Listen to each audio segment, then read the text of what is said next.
Kiara Holman had just finished a brutal 12-hour shift when a man claiming to be neighborhood security pulled a gun on her. Never realizing she was the new sheriff of the county, the fluorescent lights inside the Shelby County Sheriff's Department flickered as Kiara Holman clocked out. It had been a rough 12-hour shift full of paperwork, a couple of drunken, disorderly calls, and one heartbreaking domestic dispute. Kiara slipped her jacket over her uniform, zipped it halfway, and walked through the back lot to her car, a dusty silver Ford Explorer that had seen better days. The night air in Columbiana, Alabama, was thick, warm, and heavy with the smell of honeysuckle. Kiara didn't mind it much. Anything was better than sitting at her desk another minute. She tossed her bag onto the passenger seat, pulled her hair into a quick bun, and turned the ignition. The old SUV grumbled to life. The roads were nearly empty. A few streetlights buzzed overhead, but otherwise, it was just Kiara and the dark. She loved these drives quiet, simple, a moment to catch her breath before stepping back into her world. Her new house, tucked away in a small development on the edge of town, felt like a fresh start. She had saved for years to buy it. A modest 3-bedroom with a big front porch and a yard she still hadn't gotten around to mowing. As she turned into her subdivision, Hickory Estates, she glanced at the glowing dashboard clock. 11:46 p.m. Almost home. Almost time to kick off her boots, pour a glass of sweet tea, and binge some mindless TV. Kiara smiled to herself and thought, one more minute. That's it. The houses all looked alike in the dark, neat lawns, trimmed bushes, identical mailboxes. It wasn't fancy, but it was safe. Or at least it was supposed to be. Her headlights swept across her driveway, and something caught her attention. A figure, a man, standing near the edge of her yard, arms crossed, as if waiting. For a split second, she wondered if he was a neighbor, maybe someone needing help. But the second she pulled in and slowed to a stop, he moved directly into the path of her car. He was white, maybe in his late 40s, wearing jeans and a faded polo shirt, no uniform, no badge, no reflective vest, just a frown deep enough to cut stone. Kiara's instincts kicked in fast. She left the engine running, one hand near her gear shift, just in case. She cracked the window halfway. "Can I help you?" she asked, her voice even but firm. The man stepped closer, peering into her car like he was inspecting stolen goods. "You live here?" he barked. Kiara blinked, thrown by the tone. "Yeah, I do." He squinted, clearly not convinced. "We've had problems. Break-ins. You can't just be parking wherever you want." Kiara felt a small flicker of anger but kept it buried deep. "Sir, I just got off work. I live right there," she said, nodding toward her front door, where a porch light glowed weakly. Instead of stepping back, he planted his feet wider, arms folding tighter across his chest. "I'm with the HOA security team," he said proudly. Although he flashed no ID. "Need to see some proof you belong here." Kiara studied him closely. His hands were empty, but something about his posture set off alarms. People pretending to have authority were dangerous, and people who needed to feel powerful were even more so. "I'll get my key out and open the door," Kiara said slowly. "You'll see." But the man, Leonard Vance, though she didn't know his name yet, wasn't interested in waiting. He took another step forward, crowding her window. "You need to show me something right now," he demanded, voice rising, sharp and ugly. Kiara reached slowly for her badge inside her jacket, thinking maybe a glimpse would settle him down. But she didn't even get halfway before his hand dropped to his waistband. And she saw it. A gun, small, black, and pointed straight at her. Her breath caught. Her heart hammered once, hard and loud. She didn't flinch, didn't move. Years of training froze her in place and probably saved her life. "Get out of the car," he ordered. Kiara kept her hands visible on the steering wheel. "You're making a mistake," she said calmly. The words steady even though adrenaline poured through her. The man's jaw clenched. He wasn't listening. His eyes darted nervously around the street, as if expecting someone to back him up. But Kiara knew she needed to play this carefully, or this night could end with blood on the pavement. Kiara sat motionless, hands firm on the wheel, eyes locked on Leonard Vance. She could see the slight tremble in his arms, the way his finger twitched near the trigger. He wasn't a hardened criminal, he was scared. And scared men with guns were unpredictable. "Sir, I live here," she said again, slower this time, like speaking to a skittish animal. "I'm not trespassing. I'm not causing any trouble." Leonard didn't budge, his knuckles whitening around the grip. "You need to get out right now." He barked again, voice cracking just enough to reveal his nerves. "I'm not asking you again." Kiara weighed her options fast. Getting out of the car could be dangerous. Staying put wasn't much better. Either way, she needed to control the pace. "Okay," she said, tone measured. "I'm reaching for my wallet." slow and steady. It's right here in the door pocket. She moved deliberately, no sudden gestures, making sure both her hands were visible the whole time. She kept her voice steady, narrating her movements like she was training a rookie. Leonard twitched when she reached down, but he didn't fire. Kiara pulled out her department ID and badge, lifting it slowly to the window. See this? Shelby County Sheriff's Office. I'm law enforcement. For a beat, Leonard's face blanked. He wasn't prepared for that. His mouth opened, closed, then opened again, searching for something to say. You think that's gonna scare me? He finally spat out, louder now, like volume could cover his mistake. Anyone can make a fake badge. I don't care who you say you are. Kiara could feel her patience thinning, but she kept her tone cool. If you're with the HOA, she said carefully, you should already know who lives here. My name is Kiara Holman. I closed on this house 3 months ago. You can check the directory if you really care. Leonard shifted on his feet, gun still pointed, eyes darting toward the house, like he was trying to remember if he'd seen her before. The doubt was creeping in. She needed it to grow. Put the weapon down, Kiara said, still calm, still firm. You are threatening a peace officer in her own home. That's a felony. You don't want to take this any further. He shook his head violently, sweat shining on his forehead under the porch light. You're lying. You're just saying that because you got caught. Kiara could feel it, the conversation teetering on a knife's edge. One wrong move, and this man could pull the trigger out of pride, fear, or both. I'm gonna open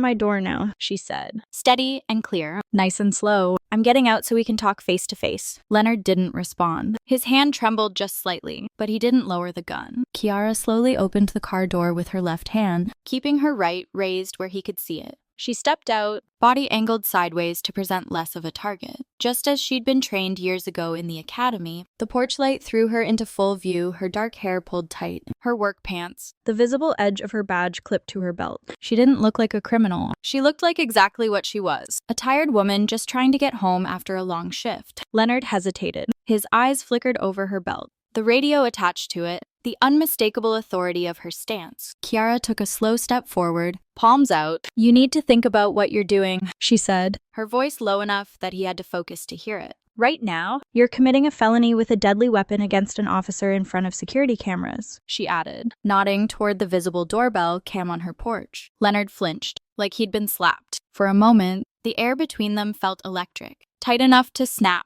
Don't ruin your life over a mistake, Kiara said softly. Leonard's chest heaved. His hand sagged an inch. Confusion battled anger across his face. He was realizing, maybe too late, that he wasn't the good guy in this story. But Kiara knew that even hesitation could be dangerous if she didn't steer this moment carefully toward a safer end. The seconds stretched long and thin. The kind of tension you could almost taste. Kiara stayed rooted to the ground, eyes trained on Leonard's every twitch. He hadn't lowered the gun all the way, just enough to show doubt had cracked through his certainty. You don't want this, Kiara said again, her voice carrying the weight of someone who had stared down real danger before. You're gonna regret it if you keep going. Leonard's hand shook. His breathing grew louder, faster. Kiara watched his pupils flicker, scanning for an escape that didn't exist. I'm not the enemy, she continued carefully. I'm your neighbor. I mow that lawn. I pay HOA dues, just like you. You want to know what I do when I'm not at work? I plant tomatoes in the backyard. I walk my dog down this street, just like you. For a moment, Leonard faltered. The barrel of the gun dipped a few more inches. His face twisted, not just with confusion now, but something deeper shame. But pride is a stubborn thing. I don't have time for this, he snapped suddenly, though his voice betrayed him. All brittle and shaky, this neighborhood's been going downhill. We're just trying to protect it. Kiara took a tiny step closer, heart hammering so hard she could feel it in her eardrums. By pulling guns on people pulling into their own driveways, she asked, eyebrows raised, just enough to challenge him without pushing too hard. Leonard opened his mouth to argue, and then it happened. Across the street, a porch light flicked on. An elderly woman in a robe peered through her window, holding a cordless phone up to her ear. Leonard caught the movement out of the corner of his eye. His head jerked around, and for one dangerous second, the gun swung with him, away from Kiara. She moved not fast, not aggressively, just enough. Her left hand dipped to her radio, clipped to her belt under her jacket. She thumbed it at once, speaking low but clear. Unit 4, requesting immediate backup. Hickory Estates Subdivision. Officer threatened with firearm. Suspect male, mid-40s, armed. The dispatcher responded instantly. Calm. Clipped. Backup en route. C. ETA 3 minutes. 3 minutes a lifetime in a moment like this. Leonard turned back toward her. Confusion deepening, he realized she'd called for help. And for the first time, real fear flashed in his eyes. "You called the cops," he shouted, as if the irony hadn't fully registered yet. Kiara nodded once. "They're coming right now." Leonard's arms sagged even more, the weight of the gun dragging his hand down. His whole body seemed to deflate in front of her, like a balloon leaking air. "You could have just cooperated," he muttered, almost childishly, almost to himself. "I did," Kiara said softly. "You're the one who made it worse." Leonard stumbled backward a few steps, lowering the weapon all the way. He didn't drop it, but he wasn't aiming it anymore either. His shoulders drooped, chest heaving, like he'd just run a marathon. Kiara stood still, watching him carefully, every sense sharp and alert. She didn't dare turn her back on him. Not even now. Too much could still go wrong. From the distance, the faint but growing wail of sirens floated through the night air. Leonard heard them too. His head whipped around toward the sound, panic flashing across his face. He looked at Kiara again, as if weighing some desperate decision, some last-minute way to undo everything. "Don't," Kiara warned, voice cutting through the humid air like a blade. "Don't make this any worse." He didn't. Leonard dropped to his knees right there on the driveway, the gun clattering onto the pavement a few inches in front of him. He raised both hands, chest heaving, sweat pouring down his face. Across the street, more porch lights blinked on, curtains twitched. Doors creaked open. Neighbors, people who had probably waved at Leonard in passing for years, now stood frozen, watching the scene unfold like a car crash they couldn't look away from. Kiara stayed where she was, arms loose at her sides, heart still pounding hard enough to shake her ribs. But she knew the real confrontation wasn't over yet. It was only just beginning. The flashing red and blue lights lit up Hickory Estates like a carnival gone wrong. Two cruisers roared into the cul-de-sac, tires crunching the pavement, sirens cutting off the moment they pulled to a stop. Kiara stayed perfectly still, arms loose and relaxed. As officers Benton and Ruiz jumped out, hands on their weapons, Benton, a tall, broad-shouldered man with sandy brown hair, clocked the scene fast. Leonard on his knees, weapon on the ground. Kiara standing between him and the house. "Drop any other weapons," Benton barked, taking command. Leonard, wild-eyed, jabbered. "I'm with the HOA. I was protecting the neighborhood." She was suspicious. Ruiz approached cautiously, cuffing Leonard without another word. Leonard didn't resist, his arms flopped behind him, like he was barely connected to his own body. Benton edged closer to Kiara, squinting in the harsh cruiser lights. His hand hovered near his belt until he recognized her. "Holman?" he asked, disbelief plain in his voice. "Yeah," Kiara answered. Voice even. "Had a warm welcome tonight." Benton exhaled hard, rubbing a hand down his face. "Jesus. I thought you were on day shifts now. Shift swap," Kiara said simply. Leonard twisted his neck around, squinting up at Kiara, real confusion setting in. "Wait, you are a cop?" Kiara turned her full attention to him now, calm but unflinching. "Sheriff," she corrected. "I just finished a 12-hour shift. And you blocked me in my own driveway and pulled a gun on me because you didn't recognize my face." Leonard's mouth opened, but no words came out.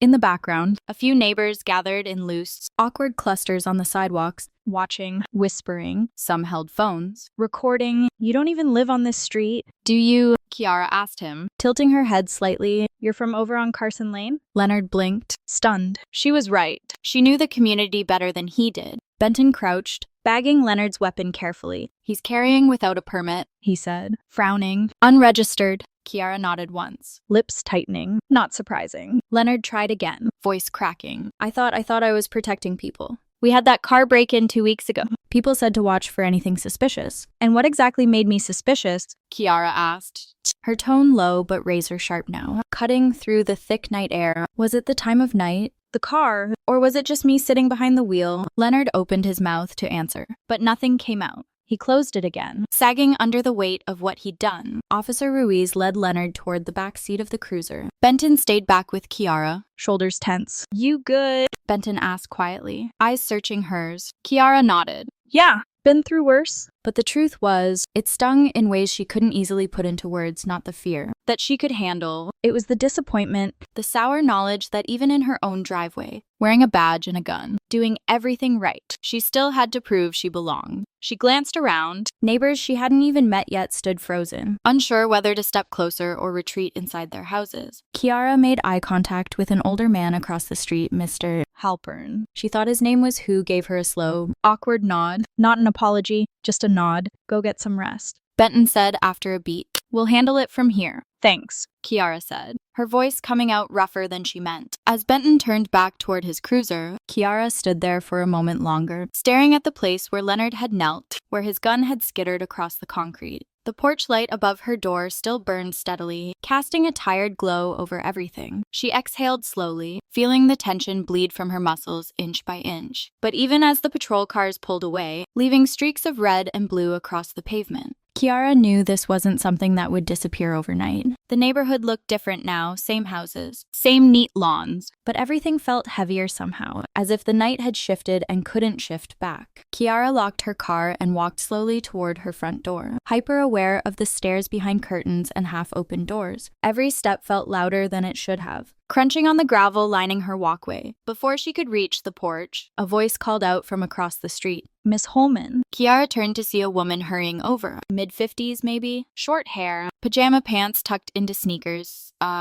She held a phone in one hand like a shield. I'm sorry, the woman blurted, voice shaky. I didn't realize it was you. I thought you might need help. Kiara offered a small, tired smile. Thank you for calling, she said. It could have gotten a lot worse. The woman's face crumpled with guilt. This neighborhood's supposed to be safe, she whispered. I don't know what he was thinking. Kiara didn't respond. She just gave a small nod and turned back toward her door. No lecture needed. The truth was written all over the woman's face. At her porch, Kiara unlocked the door, but before stepping inside, glanced back once more. More neighbors had gathered now, small groups clinging to the shadows, too curious or too embarrassed to come closer. Among them, she spotted Leonard's wife, standing near the edge of her yard, arms wrapped around herself, like she was trying to hold her world together. Kiara's stomach twisted, not out of sympathy for Leonard, but because she knew tonight had shattered more than just one man's pride. It would ripple through families, friendships, block parties, committee meetings. Things wouldn't go back to normal here.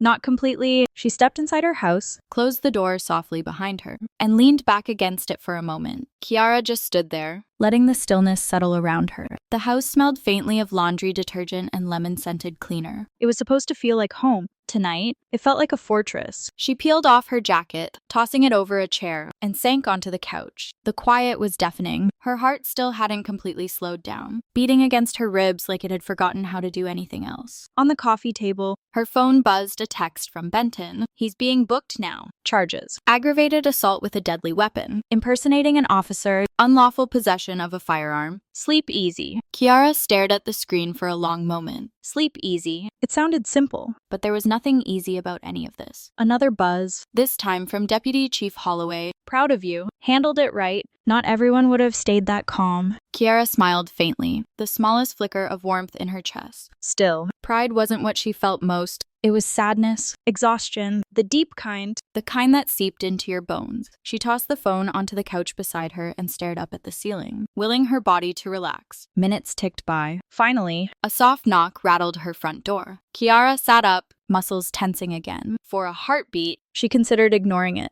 but habits won out. She walked back to the door and peered through the peephole. It was another neighbor, a young man she vaguely recognized from seeing him mow his lawn, shirtless on weekends. Holding something awkwardly in his hands, Kiara opened the door halfway. Hey, he said, clearing his throat. I just wanted to say sorry for what happened. Kiara raised an eyebrow, waiting. And, he shifted his weight, thrusting a plate of cookies toward her like a peace offering. My wife made these. Said you might want something sweet. Kiara stared at the plate, then at him, and for the first time that night, she felt something loosen inside her chest, a thread of real human kindness. Thanks, she said, accepting the plate. The man ducked his head, relief written all over his face. We're glad you're here. For real. Kiara nodded, and as he turned and walked back across the street, she closed the door gently behind her. But she knew healing would take more than cookies and awkward apologies. It would take time, patience, and a whole lot of uncomfortable conversations. Morning came too early. Kiara woke up to sunlight bleeding around the edges of her bedroom blinds. Her body ached in that deep, invisible way, not from bruises or injury, but from sheer mental weight. She rolled over, grabbing her phone off the nightstand. Messages, dozens of them. Deputy Chief Holloway again. Benton. A few other deputies from neighboring counties. Even her mother had texted after hearing rumors on Facebook. She swiped through them absently, the words blurring together. Proud of you. Are you okay? Call if you need anything. Some messages carried warmth, Others carried the sting of pity. She sat up slowly, rubbing the heel of her hand over her face. Today was supposed to be her one day off. Now she wasn't so sure. Kiara dragged herself into the kitchen and made a pot of coffee. While it brewed, she wandered onto the front porch, cradling her mug. The neighborhood looked the same: kids on bikes, a few dads wrestling trash cans down to the curb, birds chirping from the trees. You wouldn't know anything had happened just hours ago, but she could feel it. That shift. People glanced at her house longer than usual. Conversation stopped when she stepped outside. Smiles looked a little too tight around the edges. Across the street, Mrs. Douglas, the woman who had called 911, waved hesitantly. Kiara raised her coffee cup in return. A truce, maybe a beginning. The door next to Mrs. Douglas's opened, and Leonard's wife came out, her face pale and tight. She clutched a set of keys in one hand, gripping them so hard her knuckles turned white. She looked like someone who hadn't slept either. Kiara watched her walk stiffly to a car parked in the driveway. No wave, no glance, just a hurried, head-down scramble to leave the neighborhood for a while. Kiara didn't blame her. Rumors would spread fast. People would pick sides. Some would say Leonard had made an honest mistake, others would say he was dangerous. Very few would admit that both could be true at the same time. She sipped her coffee slowly, letting the bitterness anchor her. Later that afternoon, Benton called. "You're gonna get reporters sniffing around," he said, voice low. Someone leaked it to the local news already. Kiara sighed, pressing her forehead against the cool glass of her living room window. Figures. You don't have to talk to them. Benton added, "Up to you." She knew that, but part of her also knew she couldn't just disappear into her house and pretend nothing had happened. That's how problems stayed buried, and she hadn't survived all she had just to stay silent. "Let them come," she said finally. "They'll probably get it wrong, but at least people will start asking the right questions." Benton chuckled dryly. "You always did like stirring up trouble." Kiara smiled despite herself. Only when it needs stirring. After she hung up, she sat back on the couch and thought about everything, not just Leonard, but the way fear twisted people, made them lash out at what they didn't understand. How easy it was to put someone in a box they didn't belong in just because of a uniform they didn't expect or a skin color they didn't recognize in their neighborhood.